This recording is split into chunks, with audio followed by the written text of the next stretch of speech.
नमस्कार, मैं हूं विनीता और कार्यक्रम है अभ्यास, जिसकी आज है 25वीं कड़ी। आपके भेजे सवाल जो व्हाट्सएप नंबर 9289094044 पर, और साथ ही आपके जो सवाल ईमेल आईडी पर भी आते हैं abhyas.airnews@gmail.com पर। उन सवालों को हमारे एक्सपर्ट हर शनिवार रात 9:30 बजे उसी परंपरा को निभाते हुए आज एंशिएंट इंडियन हिस्ट्री पर हमारी जो आज की एक्सपर्ट आई हैं वो जवाब देंगी। और सबसे पहले उनका तो तहे दिल से स्वागत करना चाहेंगे हमारी आज के एक्सपर्ट डॉक्टर स्निग्धा सिंह, जो associate professor department of history, Miranda House, Delhi University से आई हैं। मैम, आपका बहुत बहुत स्वागत है। Thank you so much. इस कार्यक्रम की जो ये परंपरा है, we start this programme with explainer segment. तो आइए सुनते हैं इंडस वैली सिविलाइजेशन, ये हमारा आज का विषय है एक्सप्लेनर सेगमेंट का। 2500 बीसी से 1700 बीसी में पनपने वाली सिंधु घाटी सभ्यता भारतीय उपमहाद्वीप की शहरी संस्कृति और विश्व की 3 सबसे प्राचीनतम सभ्यताओं में से एक है, जिसकी खोज सन 1900 के शुरुआती दौर में ब्रिटिश पुरातत्वविद जॉन मार्शल ने की थी। इस सभ्यता में मुख्य रूप से 2 शहरों का जिक्र आता है, हड़प्पा और मोहनजोदड़ो, जिनमें 100 से भी ज्यादा शहर और गांव बसे थे। व्यवसाय, परिवहन के साधन, पशुपालन, तकनीकी तथा उत्पादन प्रणाली इस सभ्यता की उन्नति के परिचायक है, और ये सभ्यता अपने शहरीकरण, तकनीकी और राजनीतिक प्रक्रिया और भूभाग के बेहतरीन उपयोग के लिए जानी जाती है।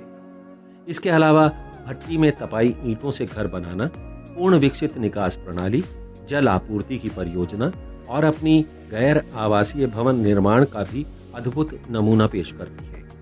हड़प्पा सभ्यता की एक ध्यान देने योग्य बात यह भी है कि इस सभ्यता में ग्रिड प्रणाली मौजूद थी, जिसके अंतर्गत सड़कें एक दूसरे को समकोण पर काटती थी। हड़प्पा सभ्यता में जल निकासी प्रणाली बहुत प्रभावी थी। सिंधु घाटी सभ्यता का महान स्नानागार अपनी तरह की एक अलग ही प्रभावशाली संरचना है, जिसका निर्माण कई चरणों में किया गया और सदियों तक इसका रखरखाव किया गया। इस सभ्यता की एक विशेषता इसकी भाषा भी थी, जिसे हम द्रविड़ के नाम से आज भी जानते हैं। अनाज की बात करें तो मुख्य रूप से गेहूं और जौ की खेती की जाती थी। अन्न भंडारों का निर्माण हड़प्पा सभ्यता के नगरों की प्रमुख विशेषता थी। सिंधु सभ्यता के मनुष्यों ने सर्वप्रथम कपास की खेती प्रारंभ की थी, और पशुपालन का जिक्र करें तो बिल्लियां, कुत्ते और मवेशी हर घर का हिस्सा होते थे। सिंधु घाटी सभ्यता के लोग वृक्षों तथा पशुओं की पूजा किया करते थे। इस सभ्यता में सबसे महत्वपूर्ण पशु एक सींग वाला गैंडा था तथा दूसरा महत्वपूर्ण पशु ऊबड़ वाला सांड था। हड़प्पा सभ्यता में टेराकोटा से निर्मित मूर्तियां काफी प्रचलित थी। इनमें ज्यादातर मूर्तियां भारी आभूषणों पहने स्त्रियों और लंबी दाढ़ी और सींग के साथ चित्रित पुरुषों की थी। हड़प्पाई नाव बनाने की विधि और मोहरें बनाने की विधि से भली भांति परिचित थे। जौहरी वर्ग सोने, चांदी और कीमती पत्थरों से आभूषणों का निर्माण करते थे। मिट्टी के बर्तन बनाने की विधि भी प्रचलन में थी। हड़प्पा वासियों की स्वयं की विशेष बर्तन बनाने की विधियां थी और वो चमकदार बर्तनों का निर्माण करते थे। इस सभ्यता में राजनीतिक और प्रशासनिक नियंत्रण के अनेक उदाहरण मिलते हैं। हड़प्पाई लोग पत्थर, धातुओं, सीप या शंख का व्यापार करते थे। धातु मुद्रा का प्रयोग नहीं होता था। व्यापार की वस्तु विनिमय प्रणाली मौजूद थी। हड़प्पाई कांसे की वस्तुएं निर्मित करने की विधि और उनके उपयोग से भली भांति परिचित थे। 1980 के दशक के बाद से मोहनजोदड़ो के अवशेषों को यूनेस्को द्वारा विश्व विरासत का दर्जा मिलने का गौरव प्राप्त है।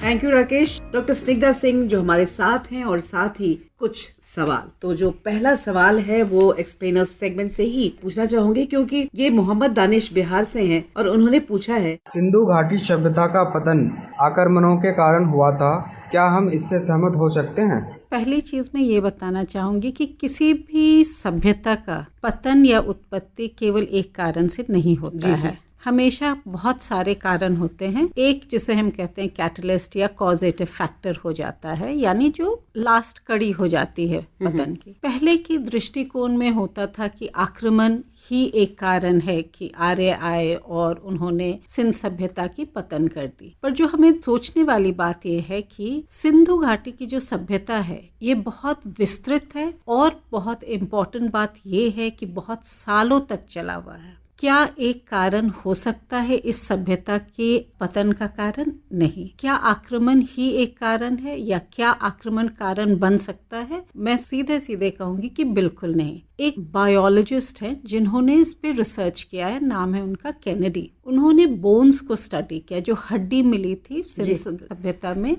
उस हड्डियों की स्टडी की और ये पाया कि जो स्केलेटन्स हैं उनके हड्डियों में फर्क नहीं है। तो अगर आक्रमण हुआ होता तो जो बोन्स मिले हैं, जो हड्डियां मिली हैं, उनमें फर्क होना होता, क्योंकि जो आक्रमणकारी होंगे और जो पहले से लोग यहाँ होंगे वो दोनों की एनाटॉमी में फर्क होनी चाहिए थी और होती। तो क्वेश्चन ये हो सकता है कि फिर हड्डियों में मार्क्स क्या है? जो हड्डी में मार्क्स हैं वो सेडिमेंटेशन के हैं। वो बहुत सालों पहले से जो सेडिमेंटेशन हो रहा है उसका कारण है। तो पतन के कारण अनेक हैं। वातावरण एक बहुत बड़ा कारण है। इस समय काल में सभी जानते हैं कि सिंध सभ्यता जो है उसका विस्तार हो रहा था। बहुत सारे जो जंगल थे उसे काटे गए, क्योंकि यहाँ जो घर बने हैं वो सारे छत खासकर वो लकड़ी के हैं। तो निश्चित है कि जंगल कटे, फ्लड आते गया, और अगर बाढ़ बार बार आ रहा है तो क्या होगा कि आपका जो पेरिफेरी है वो बढ़ जाएगा। और यही हुआ है, क्योंकि अगर हम मोहनजोदारो और हड़प्पा को देखते हैं तो उसमें ये एविडेंस है कि वातावरण के परिवर्तन होने से ही इसका पतन हुआ होगा। धोलावीर का कारण अलग हो सकता है। तो हर जगह अगर हम देखें, केवल एक कारण पूरे सभ्यता के पतन का कारण नहीं हो सकता है। नेचुरल कैलामिटीज, इनफैक्ट ये माना जाता है कि जैसे हमने देखा सुनामी हमारे समय में आया था, उसी तरह का माना जाता है कि एक कोई ऐसा अर्थक्वेक आया जिससे टेक्टोनिक प्लेट्स ऊपर हो गए, और इसके कारण जो इनका व्यापार भी होता था या इनकी अपनी जो निजी व्यापार थी वो भी इससे अफेक्ट हो गया था। ये अगला सवाल हिमांशु जोशी हैं, जिला अल्मोड़ा से, उत्तराखंड से, और इनका सवाल है आर्य कौन थे और भारत का आर्यकरण का क्या अर्थ है? ये क्वेश्चन अच्छा है पर बहुत कंट्रोवर्शियल है। कंट्रोवर्शियल क्यों है? क्योंकि जो वर्ड आर्य है, क्या वो किसी एक समुदाय के बारे है या क्या वो एक शब्द है जिसका मतलब कुछ और है? अगर हम देखेंगे, सभी ने सीरियल्स भी देखे हैं, तो उसमें हम हमेशा कहते हैं आर्य पुत्र। वर्ड आर्य जो है वो वर्ड अर से आता है, उसका रूट जो है वो अर से आता है, और आर्य का जो वर्ड का मतलब है वो है टू कल्टिवेट। फिर वहां से हम आगे बढ़ते हैं कि आर्य क्या था। क्या वो एक इन्वेजन की जैसे आ रहे हैं, इन्वेडर्स थे? अगर हम देखेंगे तो एक इंडो यूरोपियन प्लेटो है, वहां से लोग छोटे छोटे टुकड़ों में दूसरे जगह जाने लगे। किस लिए गए? क्योंकि उन्हें पास्चर लैंड्स चाहिए थे। उनके पास घोड़े भी थे, उनके पास गाय बहुत, कैटल, तो उन्हें पास्चर लैंड्स चाहिए था, और वो अलग अलग गए। तो कुछ सुमेरिया चले गए, कुछ भारत की तरफ, इंडस की तरफ आए और यहाँ आके सेटल कर गए। इनका जो भाषा था वो यहाँ पे जो बसे हुए लोग थे उनके भाषा से परे था। इसीलिए अगर हम देखेंगे जो हमारी संस्कृत भाषा जो है और जो इंडो यूरोपियन लैंग्वेजेस है उसमें सिमिलैरिटी है, और उसका कारण यही है क्योंकि सभी एक ही जड़ से निकल के आए थे। आर्य क्या है? आर्य एक लिंग्विस्टिक टर्म है, और जो यहाँ लोग थे उनमें और इनमें आपस में मतभेद जरूर हुई। और मतभेद क्या थे कि किसे कितना पास्चर ग्राउंड्स मिलेगा। जो यहाँ पे बसे हुए लोग थे वो ऑलरेडी खेती कर रहे थे और पशुपालन कर रहे थे। तो जो लोग आए वो एक सुपीरियर लैंग्वेज के साथ आए और एक सुपीरियर एनिमल के साथ आए, और जो था घोड़ा। घोड़ा यहाँ पहले नहीं पाया गया था। इनफैक्ट बहुत हो रहा था कि सिंध सभ्यता में भी घोड़ा है, बट एक्चुअली अगर आप देखोगे सील्स पे ज्यादातर अगर हम देखेंगे तो मेगा एनिमल्स, बड़े बड़े एनिमल्स हैं, जैसे राइनोसोरस है। अनफॉर्चुनेटली म्यूल देखा जाएगा बट हॉर्स नहीं देखा जाएगा। तो कॉन्क्वेस्ट का तरीका डिफरेंट हो गया। आप आ किस ले रहे थे? आपको पास्चर ग्राउंड्स चाहिए। आपकी भाषा सुपीरियर है, और यही कारण है कि जो टर्म्स आ गए आर्य और दास वो यहीं से आ रहे हैं। आर्य वो लोग हुए जिनके पास एक सुपीरियर लैंग्वेज है। अच्छा, लैंग्वेज। एंड दास वो लोग हो गए जिनको आपने कॉन्कर कर लिया, जिनको आपने पराजित किया, तो वो हो जाते थे दास। तो ये नहीं था कि दास मतलब जो हम बाद के कॉनोटेशंस में, तो जो ऋग्वेद का टाइम है उस समय दास वैसा नहीं हम मानेंगे जैसे हम लेटर टाइम्स में स्लेवरी को देखते हैं। तो दास वो लोग जरूर होते थे जिसको आप कॉन्कर कर लिए हैं, वो आपके अधीन हो गए, तो आप उनसे काम जरूर कराएंगे बट स्लेवरी नहीं है। अगला सवाल विवेक सिंह का प्रयागराज से, और इनका सवाल है, प्राचीन भारतीय इतिहास के वैदिक काल में देवियों की मूर्तियां खुदाई में बहुत प्राप्त हुई हैं, तो क्या उस प्राचीन समय में समाज में मात्र सत्तात्मक सत्ता थी ये माना जाए, और या फिर वहाँ पे भी पुरुष प्रधान या पितृ सत्तात्मक की सत्ता हावी थी? एक्चुअली अगर हम समाज को देखेंगे तो समाज हमेशा से पेट्रियार्कल ही है, पितृसत्ता ही है। कहने के लिए कुछ सोसाइटीज हैं, कुछ समाज हैं, कुछ सभ्यता को हम कहते हैं कि ये मातृसत्ता है। पर मातृसत्ता कब हो सकती है? जब जो औरत है उसे सबसे पहले उसे अपना निर्णय लेने का हक होना चाहिए। दूसरा, क्या जो संपत्ति है क्या उस पे उसका कंट्रोल है, और तीसरा जो हमें देखना है वो हम दो चीज कहते हैं, means of production and modes of production. इन दोनों में कहीं भी औरतें जो वो काम कर रही हैं क्या उन्हें इसके लिए पैसे मिलते थे, और क्या उन्हें अनुमति थी कि जो उन्होंने पैसे कमाए वो अपने हिसाब से खर्च कर सकते हैं। पहला चीज जो मैं क्लियर कर रही हूँ वो ये है कि पितृसत्ता के अंदर हम हमेशा कहते हैं कि मातृसत्ता थी, हम हमेशा, पर अगर आप पूरे एंशिएंट इंडिया को देखेंगे तो कहीं भी आपको मातृसत्ता का आधार नहीं दिखेगा। अगर हम एग्जाम्पल लेते हैं, धार्मिक आधार पे सभी को इंटरेस्ट होता है, उस आधार से हम देखते हैं कि अगर हम सारी देवियों को आप देखो, उसमें आप अगर देखेंगे तो आप ले लीजिए, चाहे एग्जाम्पल लेते हैं सप्तमैत्रिका का, कार्तिकेय की 7 माताएं हैं जिसका एग्जाम्पल ले लिया जाता है और कहा जाता है कि ये तो मातृसत्ता है, मेट्रियार्कल है, क्योंकि कार्तिकेय की 7 माताएं। पर होता क्या है फाइनली, कार्तिकेय की ये जो 7 माताएं हैं वो धीरे धीरे करके शिव पैंथियन में उन्हें एसिमिलेट कर लेते हैं, तो उनकी अपनी आइडेंटिटी तो कहीं रही नहीं गई जी, मर्ज कर जाती है। तो फिर कहाँ रही वो मातृसत्ता? इसका मतलब है कि नहीं थी ऐसी मातृसत्ता तो है ही नहीं। आप पूरा देख लीजिएगा एकदम, अगर हम वैदिक काल से लेके जो एंशिएंट का टाइम लेते हैं टिल 1200, वहाँ कहीं भी आपको नहीं दिखेगा कि मातृसत्ता। कहीं इंस्टेंसेस मिलेंगे, जैसे एग्जाम्पल जो सभी पढ़ते हैं वो कहेंगे प्रभावती गुप्त, उन्होंने तो राज किया, पर प्रभावती गुप्त क्या उन्होंने अपने आधार पे राज किया या एज अ केयर टेकर राज किया? क्या उन्होंने अपने बेटों के आधार के लिए ही राज नहीं किया? बेटों के क्या कहें, एज अ रीजन उन्होंने किया। तो इसीलिए मातृसत्ता का तो कहीं आधार ही नहीं दिखता है। जी, आगे बढ़ने से पहले हम अपने श्रोताओं को बता दें कि अगर वो इस कार्यक्रम में शिरकत करना चाहते हैं तो उन्हें व्हाट्सएप करना है अपने सवाल, और व्हाट्सएप नंबर 9289409444 है। अगर वो हमें ऑडियो सवाल भेजें तो हमें ज्यादा अच्छा लगेगा। अब सवाल की ओर, ये सवाल है साधना शुक्ला नाम, गोंडा उत्तर प्रदेश से, और उनका सवाल है, मंदिर वास्तुकला की द्रविड़ शैली के विकास में चोलों का क्या योगदान रहा? अगर हम देखेंगे तो 2 शैली कला है, एक है नगर और एक है द्रविड़। द्रविड़ की शैली कला जो है वो शुरुआत तो हो जाती है एक्चुअली अराउंड 600 to 700 CE में, पर जो उस कला या उस शैली की जो हम पैरामाउंट से देखते हैं, जो हम इसका बढ़ोतरी देखते हैं, वो चोलास के समय में बहुत इम्पोर्टेंट है।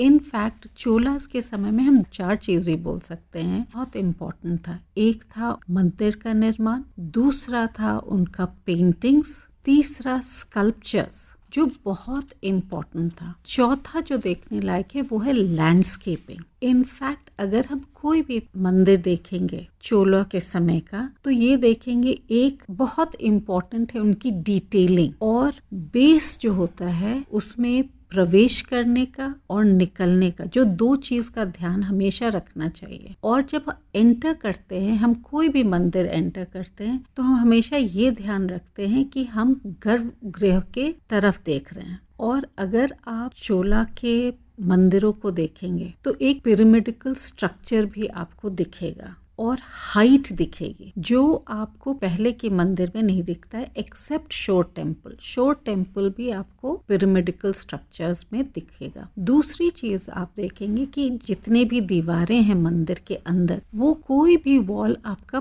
प्लेन नहीं है। हर दीवार पे या तो आपको मूर्ति कला दिखेगा या पेंटिंग दिखेगा। यहाँ तक कि जो ब्रैकेट्स होते हैं वो ब्रैकेट्स भी ऑर्नामेंटेड हैं। अगर हम द्रविड़ कला देखेंगे तो चोला काल के समय में जो द्रविड़ काल है वो एक्चुअली अपने अपेक्स पे है और उनके ब्रॉन्ज स्टैचूज जो इंडिपेंडेंट भी हैं और साथ साथ उन्हें मंदिर में भी देखा गया है। इनफैक्ट ब्रॉन्ज स्टैचूज जो चोला का पाया गया है वो किसी और समय नहीं पाया गया है और उन्होंने अलग अलग टेक्निक्स भी यूज किए। इसीलिए अगर आप लैंप्स देखेंगे मंदिरों के अंदर तो आपको अलग अलग तरीके के लैंप्स भी दिखेंगे। चोला में ज्यादातर स्ट्रेस हमेशा करते हैं क्योंकि ज्यादा दिखता है मे बी विजुअली, वो है उनके मंदिरों का, पर उनके पेंटिंग्स और उनके sculptures along with bronze statues ये भी हमें ध्यान रखना चाहिए। मैम, इस सवाल के बाद हम चाहेंगे कि एक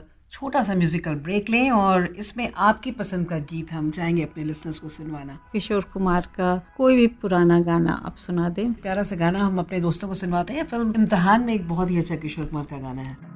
रुक जाना नहीं तू कहीं हार के, कांटों पे चल के मिलेंगे साए बहार के। रुक जाना नहीं तू कहीं हार के, कांटों पे चल के मिलेंगे साए बहार के। ओ राही ओ राही ओ राही ओ राही ओ राही ओ राही ओ राही ओ राही।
रुक जाना नहीं तू कहीं हार के, कांटों के चल के मिलेंगे साए बहार के। ओ राही ओ राही ओ राही ओ राही ओ राही ओ राही ओ राही ओ राही।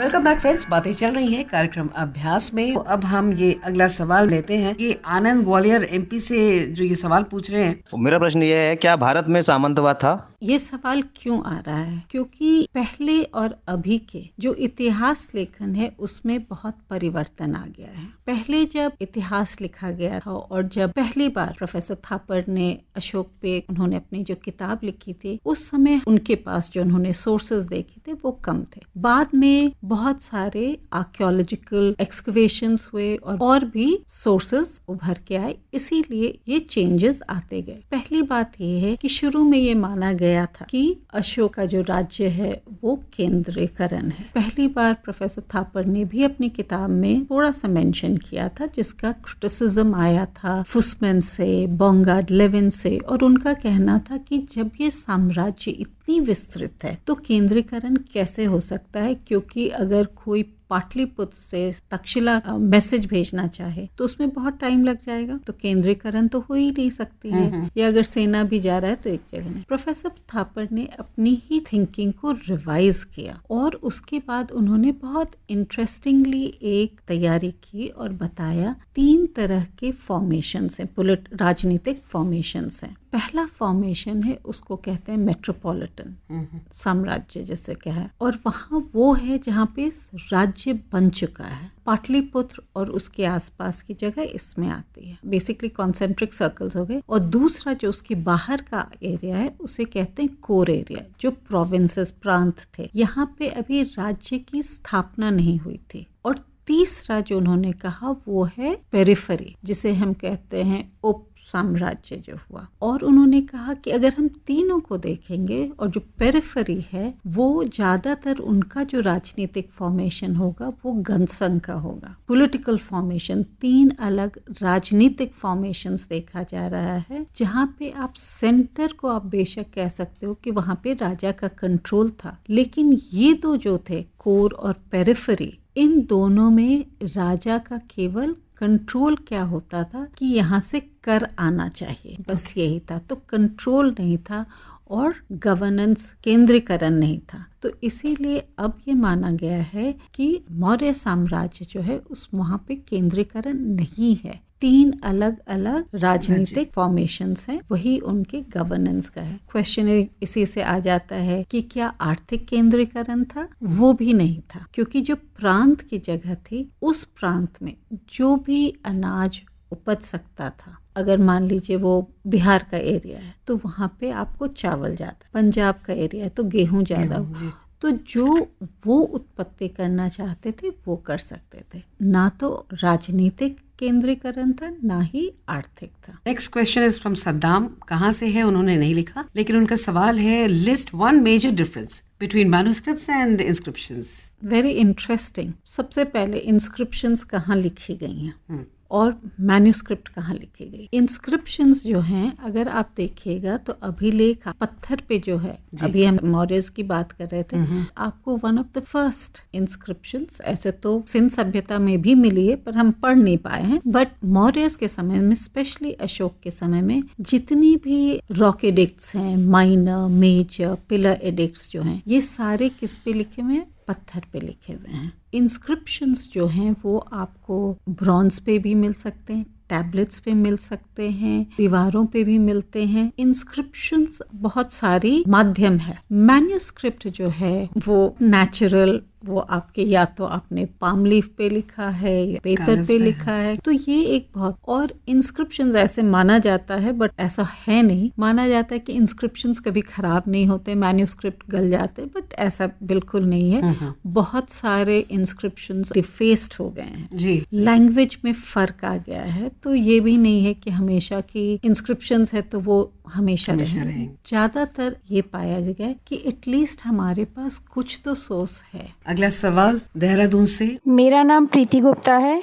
मैं उत्तराखंड देहरादून से बोल रही हूँ। मेरा प्रश्न है, क्या आप स्वर्ण युग के विचार की आलोचना कर सकते हैं? Good question. एंड ये जो हिस्टोरियोग्राफी है जिसे हम अंधकार युग कहते हैं, ये एक्चुअली एक यूरोपियन हिस्टोरियोग्राफी है जो भारत में लाया गया है। 2 साम्राज्य हैं, एक मौर्य साम्राज्य था और उसके बाद जो था वो गुप्त साम्राज्य।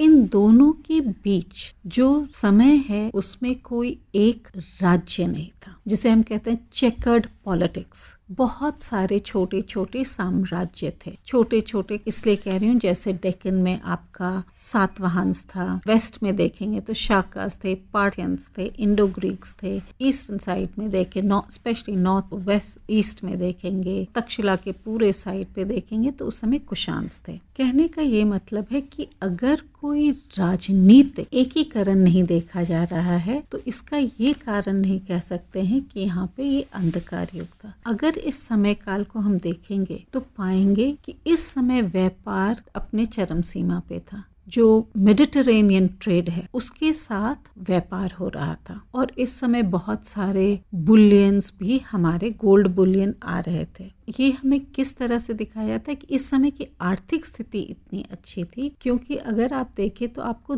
2 आर्ट स्कूल्स मिले हैं, गांधार स्कूल ऑफ आर्ट और मथुरा स्कूल ऑफ आर्ट। और हम जानते हैं कला तभी विकसित हो सकती है जब आपकी आर्थिक स्थिति अच्छी होगी। और इस समय दोनों ही स्कूल्स, गांधार और मथुरा, बहुत सारे हमें, इनफैक्ट अगर गांधार स्कूल की बात करेंगे तो वहाँ पे वाइट मार्बल, वाइट सैंडस्टोन, उसकी मूर्तियां मिली हैं जो बुद्ध और बोधिसत्व के हैं। अगर हम मथुरा की बात करेंगे तो वहाँ रेड सैंडस्टोन यूज किया गया है जिसमें बोधिसत्व और जो ब्रह्मानिकल डेटीज हैं उनके। तो अगर आर्थिक स्थिति अच्छी है तो फिर हम इसे डार्क एज, अंधकार युग कैसे कह सकते हैं। और ये भी नहीं थे कि राजनीति में या राजनीतिक आधार में युद्ध हो रहा है, वो भी नहीं। इनफैक्ट हमारा जो पहला गोल्ड कॉइन है वो भी इसी समय पाया गया है। बहुत खूब। और ये मेरा ख्याल है बहुत ही इंटरेस्टिंग सवाल आए हैं। अब एक सवाल और है। मेरा नाम आनंद है, मैं ग्वालियर का रहने वाला मध्य प्रदेश से बोल रहा हूँ। मेरा प्रश्न ये है, क्या भारत में सामंतवाद था?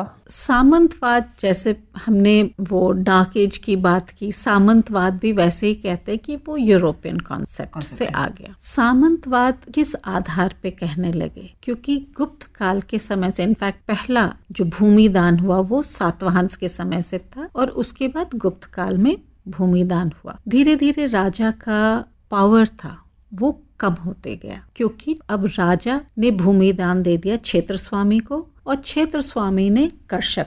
लिंक था राजा और कृषि के बीच में, उसके बीच आ गया क्षेत्र स्वामी। इसी आधार पे कहा गया कि ये फ्यूडलिज्म है। बट इस बात को in fact Arya Sharma one of the proponents हैं जिन्होंने इस बात को कही। उन्होंने अपनी ही किताब में एक वर्ड यूज कर लिए थे, इंटीग्रेटिव, और जिसके बारे बहुत विस्तार से लिखा बीडी चट्टोपाध्याय ने। इसको हम 2 तरीके से देखते हैं, जिसमें अलग अलग इतिहासकार भी आए, डी.एन. झा भी आए, बीडी चट्टोपाध्याय आए और अलग आए। इनका मानना था कि ये समय काल अगर हम देखें तो इसे हम फ्यूडलिज्म के बदले प्रांतीय आधार दे दें, रीजनलिज्म दे दें। और अगर हम इसे रीजनलिज्म देते हैं तो वो बेटर आइडिया होगा, क्योंकि गुप्त साम्राज्य के पतन के बाद जो छोटे छोटे स्टेट्स थे, जो पहले प्री स्टेट थे, राज्य बने नहीं थे, वो जब अपने आप को इंडिपेंडेंट कर लिए तो छोटे छोटे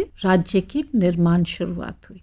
इसीलिए हम रीजनलिज्म कहते हैं। हर रीजन में, यानी हर प्रांत में, उस प्रांत का भाषा, उस प्रांत की लैंग्वेज, वहाँ की कहिए डिक्शनरीज बनने लगे। हर प्रांत की अपनी, अब जो हम देखते भी हैं, डांस, म्यूजिक, कला, ये सारा धीरे धीरे उभर के आने लगा। इसीलिए बेस्ट फॉर्म है ये रीजनलिज्म का टाइम फ्रेम है। और अगर आप देखेंगे तो हर क्षेत्र का अपना एक ड्रेस भी है, अपना कॉस्ट्यूम्स होते हैं, अपनी रीति रिवाज होते हैं। बहुत सारे जगह में परिवार देवता का कॉन्सेप्ट है, कुल देवता का कॉन्सेप्ट है। ये तभी आ सकता था जब प्रांतीय का आधार आएगा। और इसीलिए अगर हम इस समय काल को देखें तो इसे सामंतवाद के बदले प्रांतीय आधार देना चाहिए। और सवालों के बाद दोस्तों हम सबसे इंटरेस्टिंग सेगमेंट यानी कि फैक्ट फाइल की ओर। वन्य जीव संरक्षण वन्य जीवों और उनके प्राकृतिक वास को संरक्षित रखने का एक कारगर तरीका है, जिससे अनेक खतरों जैसे अवैध शिकार और तस्करी से उन्हें बचाया जा सके। इसके माध्यम से पारिस्थितिकी तंत्र को पुनर्स्थापित और संरक्षित किया जा सकता है। भारत में लगभग 990 संरक्षित क्षेत्र हैं, जिनमें 106 राष्ट्रीय उद्यान, 565 वन्यजीव अभयारण्य, 100 संरक्षित भंडार और 219 सामुदायिक भंडार हैं।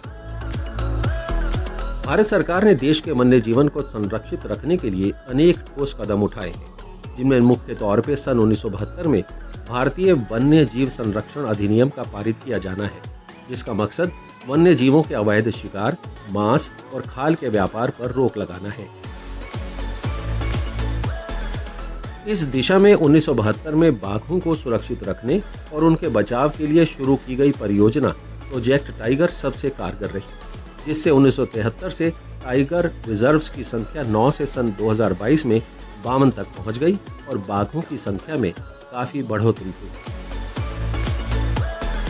इसी तरह भारत सरकार द्वारा सन 1992 में प्रोजेक्ट एलिफेंट यानी हाथी परियोजना हाथियों को विलुप्त होने से बचाने और उनका पूर्ण संरक्षण तथा उनके दांतों के लिए किए गए शिकार और तस्करी से बचने के लिए शुरू की गई।